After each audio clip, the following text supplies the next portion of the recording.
በሐረሪ ክልል የኢንቨስትመንት ዘርፉ የክልሉን ኢኮኖሚ በማነቃቃትና ለዜጎች ሰፊ የሥራ ዕድል በመፍጠር ረገድ ከፍተኛ አስተዋጽኦ እያበረከተ እንደሚገኝ የሚታይ እውነታ ነው። በ2018 በጀት ዓመት ብቻ በክልሉ 3.5 ቢሊዮን ብር ካፒታል ያስመዘገቡ 96 አልሚዎች አዳዲስ የኢንቨስትመንት ፍቃድ መውሰዳቸው ተጠቁሟል።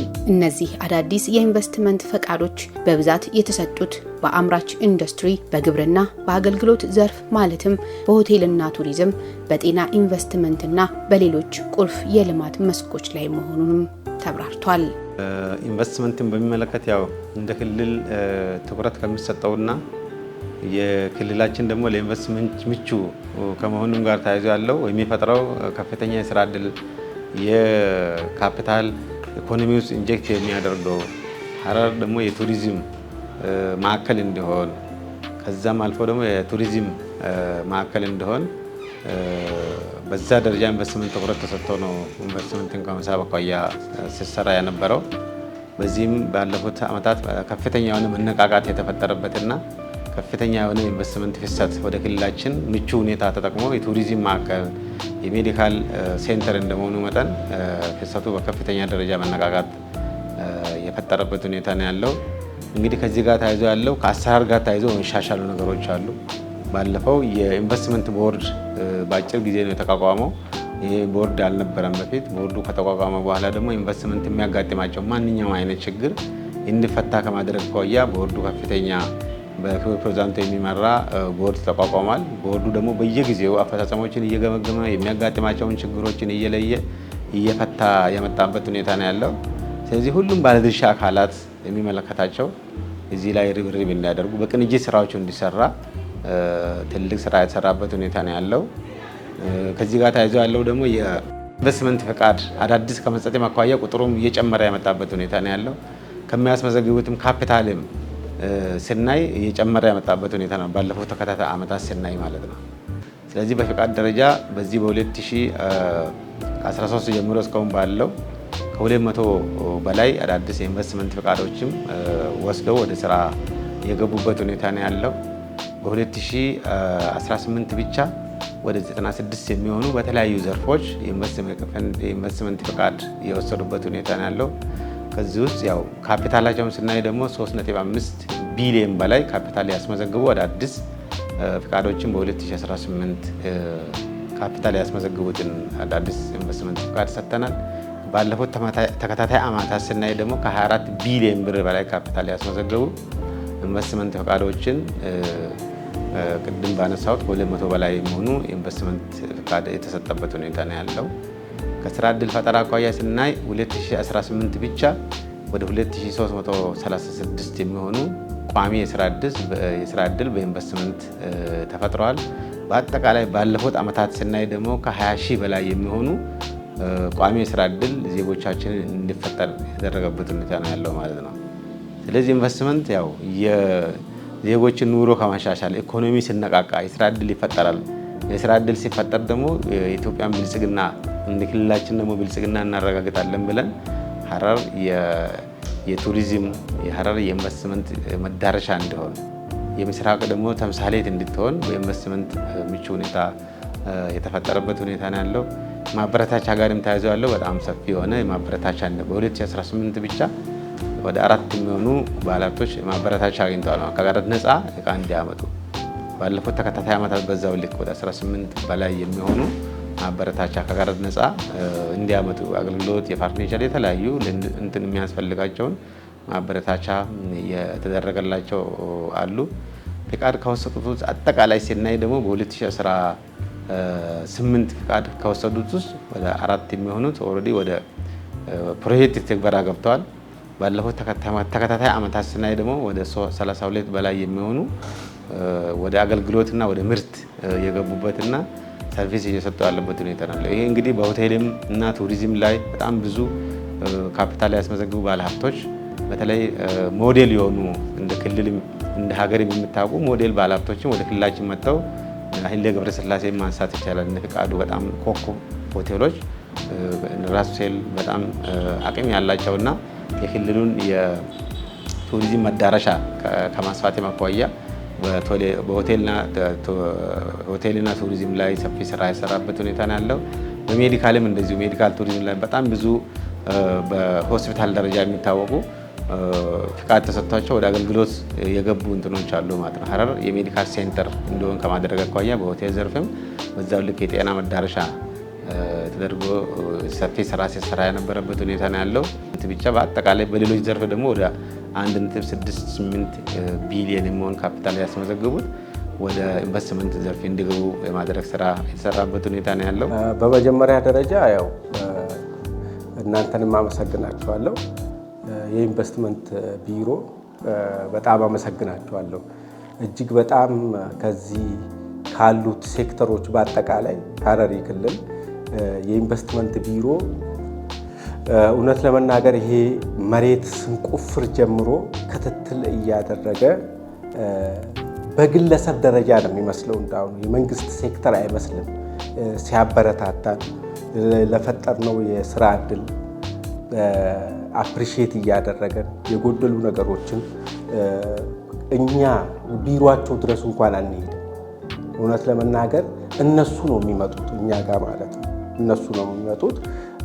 ከዚህ አንጻር ሳላመሰግናቸው ባልፍ ንፉግነት ነው የሚሆነው ማለት ነው እና ስለዚህ የኢንቨስትመንት ቢሮ እጅግ አድርጌ አመሰግናለሁ ማለት ነው ላደረገው የላቀ ክትትል ማለት ነው።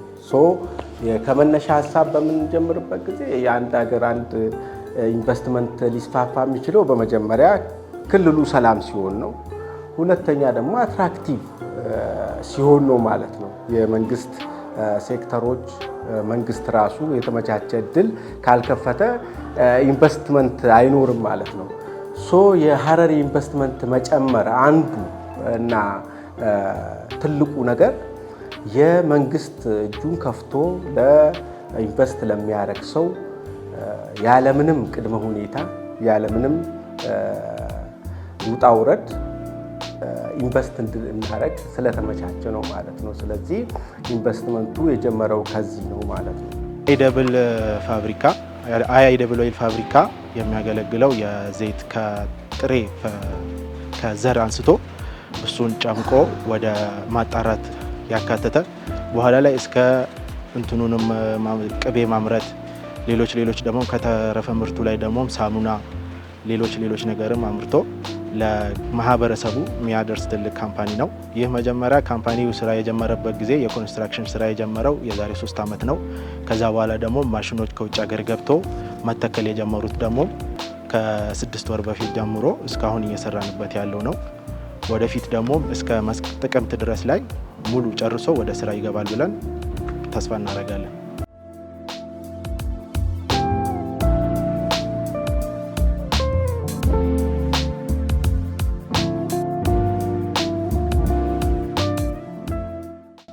በርዕሰ መስተዳድር አቶ ኦርዲን በድሪ የሚመራው የክልሉ ኢንቨስትመንት ቦርድ ለዘርፉ መነቃቃት በሰጠው ልዩ ትኩረት አመርቂ ውጤቶች እየተመዘገቡም ይገኛሉ። በዚህ ባለፉት ጥቂት ዓመታት ከ24 ቢሊዮን ብር በላይ ካፒታል ያስመዘገቡ 200 የሚሆኑ አልሚዎች በክልሉ በተለያዩ የኢንቨስትመንት ዘርፎች ተሰማርተው እንደሚገኙና ከ20 ሺህ በላይ ለሚሆኑ ዜጎች ቋሚ የስራ ዕድል መፍጠር መቻሉንም የሚያሳይ ነው። የኢንቨስትመንት ቦርዱ ትልቁ የዚህ ኢንቨስትመንትን ከመደገፍና የሚያጋጥማቸውን ችግሮች እንዲፈቱ ከማድረግ አኳያ ሰፊ ስራ እየሰራ ያለበት ሁኔታ ነው ያለው። ድጋፍና ክትትል ብቻ ሳይሆን ደግሞ ተጠያቂነት እንዲኖር በኢንቨስትመንት አዋጅ በኢንቨስትመንት መመሪያና ደንብ መሰረት ባለሀብቶች በተቀመጠላቸው ጊዜ የማይፈጽሙ ከሆነ ባለፉት ክፍተቶች ነበሩ። በዛ ልክ ተከታትሎ እርምጃ ወስዶ በኢንቨስትመንት አዋጅና በኢንቨስትመንት መመሪያ መሰረት ተጠያቂ ማድረግ ክፍተቶች ነበሩ። አሁን ቦርዱ ግን በተከታታይ በሪፖርትም በየጊዜው አፈጻጸምን እየገመገመ በዛ ደረጃ በሰራ የሚያገቡትን አዳዲስም ሲሰጥ ደግሞ በተለየ መልኩ ማለት ነው። አሁን ዝም ብሎ አቅም አለኝ ብሎ የመጥቶ የሌለውን ካፒታል አስመዝግቦ ሳይሆን ትክክለኛ ትራንዛክሽን ታይቶ አቅም ያለው ኢንቨስት ማድረግ የሚችል መሬት ወስዶ አጥሮ የሚቀመጥ ሳይሆን ትክክለኛ ኢንቨስት ማድረግ የሚል መሆን እንዲችል በቅንጅት ነው ሲሰራ የነበረው። ከከተማ ልማትም ከመሬት ልማት ጋር ታይቶ በቅንጅት ስራዎችን ሲሰራ የነበረበት ሁኔታ ነው ያለው። ተጠያቂነት እንዲሰፍን ከማድረግ አኳያ በዚህ በ2018 ብቻ ወደ 15 የሚሆኑ በኢንቨስትመንት ቦርድም ቀርቦ ገለልተኛ አካል ደግሞ ቅሬታ ኢንቨስትመንትን ፍቃድ የሚሰርዝ ፍቃድ የሚያግድ በተቋም ደረጃ በኢንቨስትመንትና ጽሕፈት ቤት ምርጫ ከተወሰደ በኋላ ባለሀብቱ ደግሞ የሚያቀርበው ቅሬታ ራሱ ገለልተኛ አካል ቅሬታውን እንዲያይ ከማድረግ አኳያ ቼክ እንደ ባላንሱ እንዲፈጠር ከማድረግ አኳያ ሰፊ ስራ ሲሰራ የነበረበት ሁኔታ ነው ያለው። 2018 ላይ ወደ 15 የሚሆኑ ለውሳኔ በገለልተኛ አካል ቅሬታቸው ታይቶ ከተሰረዘ በኋላ እርምጃ ከተወሰደ በኋላ ቦርድ ታይቶ ውሳኔ የሰጠበት ሁኔታ ነው ያለው። ከዛ ውስጥ አንዱ ያው በኢንቨስትመንት አዋጅ መሰረት ጊዜውን ጠብቆ የእገዳውን የስረዛውን ተከትሎ መሄድ ስላለበትና ባለሀብቱ በዛ ደረጃ ግንዛቤ ባለመኖሩ እሱ ወደ ኢንቨስትመንት እንዲመለስ የተደረገበት ሁኔታ ነው ያለው። ሌሎች ደግሞ የኢንቨስትመንት ከተሰረዘ በኋላ 15ቱ ማለት ነው ከተሰረዘ በኋላ ግንባታቸውን የቀጠሉ ይሄ ደግሞ በአዋጅ በደንቡ መሰረት እንዲቀጡና ማንኛውም በመንግስት የሚጠበቅባቸውን ግብርም ሌሎችም እንዲከፍሉና እንዲቀጡ እዛ የተደረገበት ሁኔታ ነው ያለው። 3 የሚሆኑ ኢንቨስትመንቶች ደግሞ እንዲሰረዝና ወደ መሬት ባንክ እንዲሆን ወደ 8900 የሚሆን ሄክታር መሬት ወደ መሬት ባንክ እንዲገባ የተደረገበት ሁኔታ ነው ያለው። 3 ባለሀብቶች ላይ ረጅም ጊዜ መሬት አጥረው ሳይሰሩ የቆዩበት ሁኔታ የነበረና በዛ በውሳኔ የሰጠበት ሁኔታ ነው ያለው።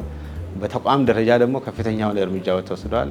የማስጠንቀቂያ ወደ 36 የሚሆኑ ማስጠንቀቂያዎች ተሰጥተዋል። ወደ 6 የሚሆኑ አሁንም እገዳ የተደረገበት ሁኔታ ነው ያለው። ሌሎችም በሂደት ላይ ማስጠንቀቂያ ተሰጥቷቸው የመጨረሻ እገዳም ተሰጥቶ ወደ ሰረዛ እየሄደ ያለበት ሁኔታ ነው ያለው። ስለዚህ ድጋፍና ክትትሉ ብቻ ሳይሆን ማበረታቻው ብቻ ሳይሆን ኢንቨስትመንት መሳብም ብቻ ሳይሆን ተጠያቂነት መኖር እንዳለበት ደግሞ የዚህ ካምፓኒ የአያ ኢደብል ኦይል ካምፓኒ የማምረት አቅሙ በመጀመሪያው የሩብ ዓመት ላይ 200,000 ሊትር በቀን ዘይት ማምረት አቅም አለው።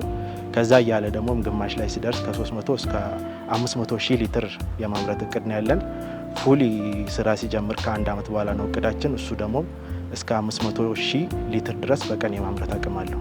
የሰው ኃይል በተመለከተ ይህ ካምፓኒ ስራ ላይ ሲጀምር ወደ 150 ቋሚና ኮንትራት ሰራተኛውን አካቶ ሰርቶ አሁን ላይ ደግሞ ወደ 90% ላይ ደርሶ ስለሆነ 80 ሰራተኞች ቋሚና ኮንትራት ሰራተኞችን ይዞ እየሰራ ነው የሚገኘው። ፉሊ አልቆ ደግሞ ወደ ስራ ሲገባ ደግሞ 400 ቋሚ ሰራተኞችን ይዞ ስራ እንደሚጀምር ተስፋ እናደርጋለን። ይህ 400 ሰራተኛ ደግሞ የተፈለገው ይህ ካምፓኒ ዘይት ብቻ ሳይሆን የሚያመርተው ከነ ኮዳው ክዳኑ ከዛ ተረፈ ምርት ላይ ደግሞ ሳሙና ይሰራል። ሌሎች ደግሞ የፍራክሽኔሽን ከፓልም ኦይል ላይ ቅቤ የሚወጣ አለ። እሱም ስለሚሰራ የነዚህን ሰው ኃይል ተጠቅሞ የሚንቀሳቀስ ይሆናል። አሁን ባለንበት ደረጃ የሜዲካል ሰርጂካል ሴንተራችን ብዙ አገልግሎት ነው የሚሰጠው። ከነርቭ ሕክምና፣ ቀዶ ሕክምና እንደገና ደግሞ ከአጠቃላይ የውስጥ ደዌ ጀምሮ ድንገተኛ ሕክምናዎችን እንሰጣለን ማለት ነው። የተለያዩ ማሽኖችን የሰው ኃይል አለን ማለት ነው። ስፔሻሊቲዎች፣ ሰብ ስፔሻሊቲዎች የዩሮሎጂ ወይንም የኩላሊትና የሽንት ቱቦ ሕክምና በሰብ ስፔሻሊስት ሐኪም በተለያየ ደረጃዎችን እንሰጣለን ማለት ነው። እስከ ሌዘር ሊቶትሪፕሲ ያለምንም ኦፕሬሽን ካንሰርን እስከ መስራት ድረስ እየሰራን እንገኛለን ማለት ነው። ስለዚህ አሁን ባለንበት ደረጃ አገልግሎታችን ሰፊ ነው። ሙሉ ሕክምናን እየሰጠን ነው። ወደፊት ደግሞ በሚጠናቀቀው ሆስፒታል ላይ በአርቲፊሻል ኢንተለጀንስ የታገዙ ትልልቅ ማሽኖችንና ሰው አልባ የሆኑ የሕክምና መሳሪያዎችን በማምጣት ፕሮሰስ ላይ እንገኛለን ማለት ነው። ስለዚህ ወደፊት የሐምዲ ጀነራል ሆስፒታል የተለየ በምስራቅ ኢትዮጵያ ትልቁን ድርሻ የሚካፈል ሆስፒታል ይሆናል ብዬ እገምታለሁ።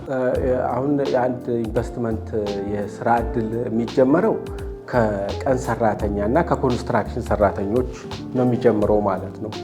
ምክንያቱም ይሄ መሬት ሲሰራ ከስር መሰረቱ ጀምሮ ሰራተኞች ነው ያሉት ማለት ነው። ቋሚ ሰራተኞች አሉ፣ እንደገና ደግሞ የቀን ሰራተኞች አሉ፣ ከሌላ ቦታ መጥተው ደግሞ ስራውን የሚሰሩ ሰራተኞች አሉ ማለት ነው።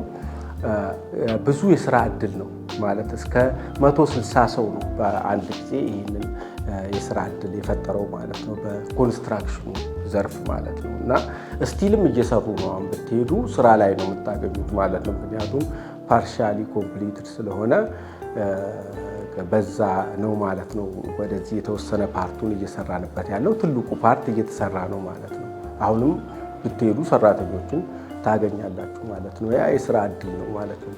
ሁለተኛ አሁን ባለበት ሁኔታ የጤና ባለሙያዎችን የጤና ባለሙያ ያልሆኑት ሰራተኞችን ሰፖርቲቭ ስታፍ የሚባሉት ማለት ነው አሉ ማለት ነው። እስከ 65 ሰራተኞች አሁን በስራ ላይ ይገኛሉ ማለት ነው አሁን ባለንበት ማለት ነው። ስለዚህ ወደፊት ደግሞ ሲያልቅ ከ300 ሰራተኛ በላይ የስራ እድል ይፈጥራል ማለት ነው።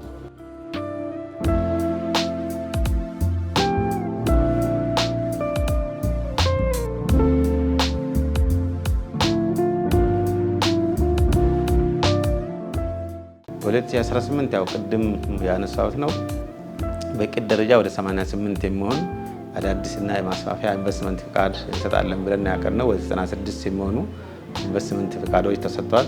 ከዚህ ውስጥ የማኒፋክቸሪንግ አለ፣ የግብርና አለ፣ የአገልግሎት ሆቴልና ቱሪዝም በተለይ ሚክስድ ዩዝ ላይ የከተማውን ንግዱንም ከማሳለጥ አኳያ ኮሪደር ልማቱንም ከማሳለጥ አኳያ በእነዚህ ዘርፎች ቅድሚያ የሚሰጣቸው እንደ ክልል የተቀመጡ ዘርፎች ላይ ትኩረት አድርገን ስንሰራ የነበርንበት ሁኔታ ነው ያለው። ካፒታልን በተመለከተ 2018 ብቻ ቅድም ያነሳሁት ወደ 3.5 ቢሊዮን የሚሆን ካፒታል ያስመዘገቡት 96 ባለሀብቶች ናቸው አዲስ ፍቃድ የሰጠነው ማለት ነው። ለአንድ ሀገር ማለት አንድ ክልል ብቻ ሳይሆን እንደ ኢትዮጵያ ኢንቨስትመንት ሊጨምር የሚችለው ሰላም ያለበት ቦታ ነው። ለምሳሌ በቅርበት ኃይሌ ገብረስላሴ አትሌት ኃይሌ ገብረስላሴ ሀረሪ ክልል ላይ ላለፉት 30 ዓመት ኢንቨስት አላደረገም አይደለ? አሁን ለምንድን ነው ያደረገው? ቀላልና አጭር መልስ ነው መሰጠ ማለት ነው። አትሌት ኃይሌ ገብረስላሴ ሰላም ያለበት ቦታ ነው የሚፈልገው። ኢንቨስትመንቱ የተመቻቸበት ቦታ ነው የሚፈልገው ማለት ነው። አሁን ከሱ ቀጥሎ ደግሞ ኢንተርናሽናል ሆቴሎችና ሌሎችም ይመጣሉ። ለምን? የኢንቨስትመንት ቢሮ የሀረሪ ክልል እንደ መንግስት ማለት ነው እጁን ከፍቶ ያለውን ነገር ጥሬ ሀብቱ ማለት መሬቱን ሰጥቶ ነው ማለት ነው ኢንቨስትመንትን እንዲጠናከር የሚያደርገው ማለት ነው። ቢሮዎች ሲኬዱ ማለት ከሚጠበቀው በላይ ሲያስተናግዱ ማድረግ ያለብህን ነገር ቀድመው ሲነግሩ ባለበት ቦታ መጥተው እነሱ ማድረግ ያለባቸውን ነገሮች ሲሰሩ አትሌት ኃይሌ አይደለም ገና እነ ሂልተን ማለትና ሌሎችም እነ ሸራተን ሀረር ላይ ይከፈታሉ ብዬ ማለት ተስፋ አደርጋለሁ ብዬ አስባለሁ ማለት ነው። እንደ ሐኪም ይሄኛም ኢንቨስትመንት የሆስፒታል ኢንቨስትመንት ነው። ይሄም መሬት በሊዝ ነው የሰጡ የመንግስት መስሪያ ቤት አንስተውለት ነው ሲሰጡ ማለት ነው። እና ስለዚህ ከዚህ በላይ ለአንድ እንትን የሚደረግ ነገር የለም ብዬ ነው የማስበው። የክልሉ መንግስት ከመሬት አቅርቦት ጀምሮ በማንኛውም እና በሰዓትና ቦታ ላይ ያስፈለጉን ነገሮች ላይ በአፋጣኝና በሙሉ ድጋፍ ከኛ ጋር በመሆን ሰርቶ እስካሁን ይገኛል። ወደፊትም ከኛ ጋር እንደሚተባበረን ተስፈኞች ነን።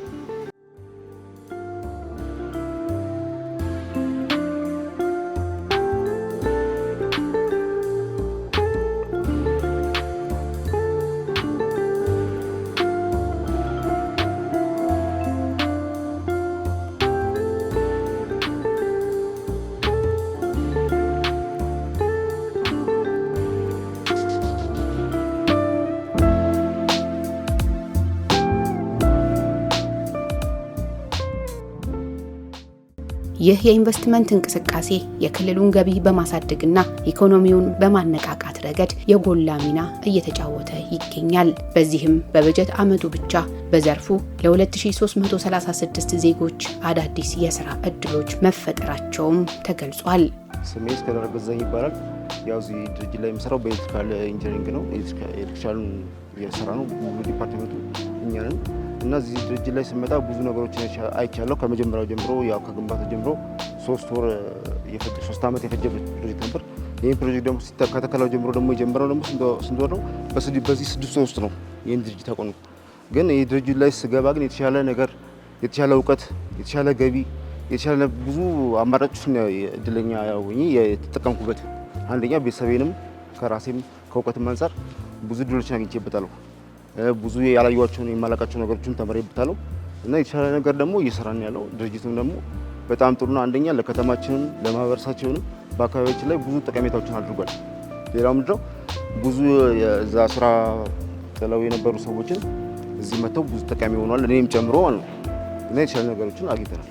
ምንድነው ያላየኋቸውንም አዲስ ነገሮችን አይቻለሁ። የራሴን ደግሞ ያለኝን የስራ እንትን ደግሞ አፕግሬድ አድርጌበታለሁ። እሺ እኔ ይስሐቅ ደሳለኝ እባላለሁ። በሜካኒካል ኢንጂነሪንግ ግራጁዌት አድርጌ እዚህ አያ የምግብ ዘይት አክሲዮን ማህበር የገባው ኦልሞስት ከ3 ወር በላይ ነው። በዚህ ጊዜ ውስጥ ኤክስፔሪየንስ አረጋቸዋለሁ ያላሰብኳቸው እውቀቶችን አግኝቼበታለሁ። በብዙ አፕሊኬብል በሆነ መንገድ የተማርኩትን አፕላይ የማድረግበት ኢንቫይሮንመንት ሆኖ አግኝቼዋለሁ። በብዙ ነገሩ እኔንም እስኪ የነበሩኝም አቅሞቼን እንዳጎለብት በጣም ረድቶኛል። እንደ ማንም ሀረር ወጣት አክቹሊ ይሄን ኦፖርቹኒቲ ሁላችንም የምንፈልገው ነበርና እንደዚህ አይነት ትልልቅ ካምፓኒዎች ተገንብተው ማየታችን ለኛ ደስታ እና በዛ ውስጥ ደግሞ ለመስራት መቻል በራሱ ሌላ ትልቅ ነገር ነውና የነበረው ነገር በጣም ደስ ይላል። እኔም የተለያዩ አድቬንቸሮችን አይቼበታለሁ። ጥሩ ኤክስፒሪየንስ ወስጄበታለሁ። እንደ ካምፓኒ እንደዚህ አይነት ትልልቅ ሂውጅ የሆኑ ካምፓኒዎች ከተማው ላይ የስራ እድል ለወጣቱም ለነዋሪውም የሚፈጥሩ ከመሆናቸው በላይ የሚበረታቱ እና ሊበረታቱ የሚገባ መስሎ ይሰማኛል። እንደኔ አይነት ኢኮኖሚካሊ በፊት ከነበረኝ በብዙ ተሻሽዬበታለሁ። አስወል በቃ ነገሮችን አድቫንስ ያደረገ ነው። እዚህ የምታያቸው እያንዳንዱ ማሽኖች በጣም ቴክኖሎጂካሊ አድቫንስድ ናቸው። በብዙ ነገራቸው ይሄ ጊዜውን የሚመጥኑ ሆነው ስላገኘኋቸው በእንደዚህ አይነት እውቀት እና በእንደዚህ አይነት ካምፓኒ ውስጥ በመሳተፌ ደስተኛ ነኝ። አመሰግናለሁ። ስሜ አብደልመጂድ ሁሴን ይባላል። የምሰራበት የስራ ዘርፍ ሜካኒካል ኢንጂነሪንግ ነው። ያው እዚህ ከገባው በኋላ ብዙ አዳዲስ ነገሮችን አይተናል እና ከሌሎች ፋብሪካዎች ደግሞ የተሻለ የሚያደርገው ይህም ፋብሪካ አዳዲስ ነው። ማሽኖቹ ሌተስት የሆኑ ስለሆኑ ሌሎች ፋብሪካዎች አብዛኛውን ጊዜ የድሮ ማሽኖችን ነው የሚጠቀሙት። ይሄኛው ደግሞ ይበልጥ የተሻሻለ እና የአፕዴትድ የሆነ ማሽኖች ስለሆኑ ብዙ እውቀት አግኝተናል እዚህ ፋብሪካ ላይ። መኖሪያ አዲስ አበባ ነው። ከአዲስ አበባ እዚህ ትቼ የመጣሁበት አንዱ ምክንያት ቴክኖሎጂካሊ በጣም ያደገ ፋብሪካ ነው እና ሪፋይነሪው ራሱ ኢትዮጵያ ውስጥ ለመጀመሪያው ጊዜ ነው ኮንቲኒየስ የጉየም ማሽን የሆነ ብቸኛው ኢትዮጵያ ውስጥ የመጀመሪያው የተተከለ። ያው መጀመሪያ የምናገኘው እውቀቱን ነው። ያው እውቀቱን ስናገኝ ያንን ተጠቅመን ለራሳችን የሚሆን ነገር እያገኘ ነው። ስሜ ዝናሽ ብርሃኑ ይባላል። እዚህ ድርጅት ከገባው 3 ዓመት ሆኖኛል። ግን በቆየሁበት የስራ ጊዜያት ብዙ የማላቃቸው ነገሮች አውቄያለሁ። በተለይ ይሄ ድርጅት ከጀመረበት ጊዜ ጀምሮ በ6 ወራት ውስጥ ብዙ ለውጥ አይቻለሁ። የማላቃቸውን የስራ በስቶር ነው የማላቃቸውን እቃዎችም ሆነ በሚሰሩበት ጊዜ የስራ ሂደታቸውን እንደገና የማላቀውን የእቃ አይነት ብዙ ነገሮችን አውቄበታለሁ። ከዛም አልፎ ደግሞ ትምህርቴን እንዳሻሽል በስራው የትምህርት እድል ተከፍቶልኛል እና ይሄንን አግኝቼበታለሁ። ኢኮኖሚካሊ ያው እኔ እዚህ ድርጅት በመግባቴ ቤተሰቦቼንም እንድረዳ እኔም የተሻለ ቦታ እንደሆን አድርጎኛል። አመሰግናለሁ። ወደፊት ደግሞ ይሄ ድርጅት የተሻለ ቦታ ደርሶ ብዙ ሰራተኞች ተቀጥሮ የስራ እድል እንዲፈጥርላቸው ምኞቴ ነው። እኔ ህይወት ታሪኩ እባላለሁ። እዚህ ያው በዶክተር ሀምዲ ሆስፒታል ቀዶ ጥገና ክፍል ጽዳት ነው የምሰራው እና ደስተኛ ሆኜ እየሰራው ነው ያለሁት። ከዚህ በፊት ያው ስራ አልነበረኝም። ሰፈር ላይ በሌላ ስራ ነበረ ሰራው እና እዚህ ቦታ ላይ ስራ አለ ነይና እኔ ጋር ስሪ ብሎኝ እየሰራው ያው ቤተሰቤንም ሁሉን ችዬ እየኖርኩ ነው።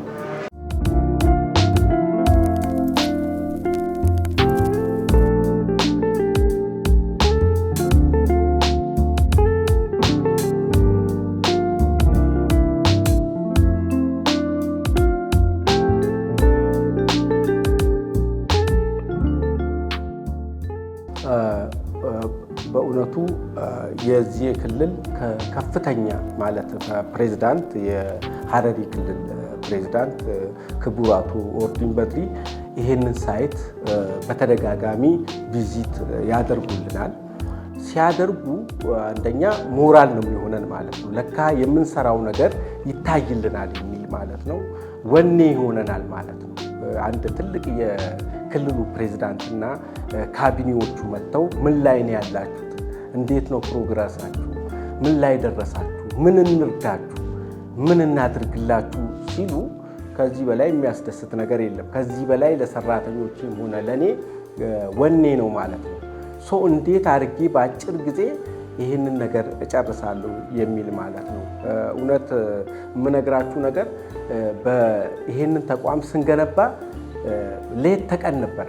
ሌት ተቀን ማለት ነው። ማለት 24 ሰዓት እዚህ የቀን የሰሩት ሰራተኞች ማታ አይመጡም። ማታ የሰሩት ጠዋት አይመጡም ነበረ እና በሺፍት ሲሰራ የነበረ በአውዛ ገጥም ስንሰራ የነበረ ነው ለማፍጠን ማለት ነው። ስለዚህ ያ ሁሉ የመጣው ምንድነው? ከክልሉ የመንግስት አመራሮች ከፍተኛ ባለስልጣናት ይህንን ፕሮጀክት በቀኝ እጅ ይዘው ክትትል በማድረጋቸው ነው ማለት ነው። ይህ ነገር በአጭር ጊዜ የተደረገ ነው ማለት ወደ 8 ሜትር ወደ ታች የተቆፈረ መሬት ነው። ይህ ነገር ከፍታ ቦታ ላይ ነው የነበረውና ያንን መሬት ላይ ለማስቀመጥ ከ2000 ሲኖ በላይ ነው አፈር የወጣው ከዚህ ማለት ነው። እና ከዛ ጀምሮ የመንግስት ክትትል የኢንቨስትመንት ቢሮ ድጋፉና ክትትሉ ሲያደርግልን ስለነበረ በጣም እናመሰግናቸዋለን። እውነት ለመናገር ላደረጋችሁት ክትትል እጅጉን ውጤታማ ሆኖ ለወደፊት ደግሞ አልቆ የሚመረቅ ነው የሚሆነው ብዬ አስባለሁ ማለት ነው። አመሰግናለሁ። ክልሉ ርዕሰ መስተዳደር አቶ ኦርዲን በድሪ ጀምሮ ሌሎች ባልደረቦቹም ጭምር ለማንኛውም ድጋፍና ከኛ ጋር በመቆማቸው ልናመሰግናቸው እንፈልጋለን። ሌሎች በዋነኝነት ደግሞ የክልሉ ጽህፈት ቤት ቢሮ ማመስገን እንፈልጋለን።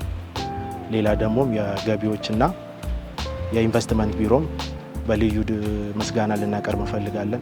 ልክ እንደዛውን ደግሞ የኢትዮጵያ ንግድ ባንክ ሲቢኢ ኑር ለኢንቨስትመንት ድጋፍ ስለተደረገው እነሱን ማመስገን እንፈልጋለን። ልክ እንደዛ ደግሞ የመንግስት ተቋማቶቹን እንደ መብራት ኃይል፣ የከተማ ልማት፣ የውሃ የውሃና ፍሳሽ ቢሮ ልናመሰግን እንፈልጋለን። ሐረሪ በርካታ የኢንቨስትመንት ጸጋዎች ያሏት ሰላማዊና ለስራ ምቹ የሆነች ክልል ናት። በዚህም የምስራቅ ኢትዮጵያ የኢንቨስትመንት ማዕከል ለማድረግ በልዩ ትኩረት እየተሰራ ይገኛል። በመሆኑም በሀገር ውስጥና በውጭ ሀገራት የሚኖሩ ባለሀብቶችና አልሚዎች በክልሉ ባሉት ሰፊ የኢንቨስትመንት አማራጮች ላይ እንዲሰማሩ ጥሪያችንን እናቀርባለን።